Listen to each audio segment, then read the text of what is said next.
Comme chaque dimanche, Frédéric Lopez invite des célébrités dans sa maison de campagne pour partager un moment d'intimité. Ce dimanche 14 mai, l'animateur Sveï Sadoumbia, Joël Dicker mais aussi Raphaël Langlais et Cécile Bois, les deux stars du téléfilm Candice Renoir. L'occasion pour l'interprète de 51 ans de revenir sur les moments difficiles de sa carrière d'actrice. Je me retrouve du jour au lendemain sans rien, se rappelle celle qui s'est fait connaître pour son jeu d'actrice dans Angélique, Marquise des Anges. Juste après Angélique, toutes les portes s'étaient ouvertes, tout était simple. Je dois faire un film très beau, sur un tableau de Monet. Donc j'ai tout refusé pour faire ce film-là. Mais il ne s'est pas fait, ils n'ont pas eu le financement. Je me retrouve du jour au lendemain sans rien, a raconté Cécile Bois dans l'émission Un dimanche à la campagne, diffusée sur France 2.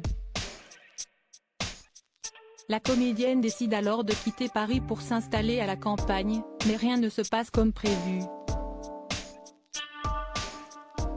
Je prends un chien, j'ai une histoire d'amour qui foire et là, de foiritude en foiritude il ne se passe plus rien dans ma vie professionnelle, le téléphone ne sonne plus du tout. Une période compliquée financièrement, où elle va être obligée de couper le chauffage et de se nourrir de soupe chinoise, parce que était, 1 franc à l'époque.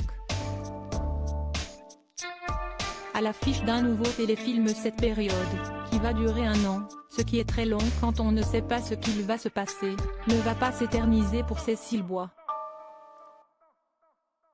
Elle est aujourd'hui à l'affiche du nouveau téléfilm de France Télévisions Le Goût du crime. Dedans, elle interprète une ancienne chef étoilée devenue critique gastronomique qui vient prêter main forte aux policiers afin de résoudre l'enquête sur le crime de son père.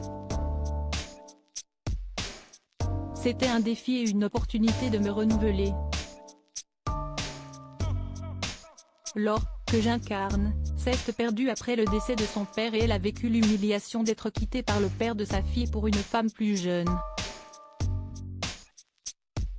Elle essaie de se retrouver à travers le regard des autres sur les réseaux sociaux, avait-elle expliqué auprès de nos confrères de Télépoche en avril dernier.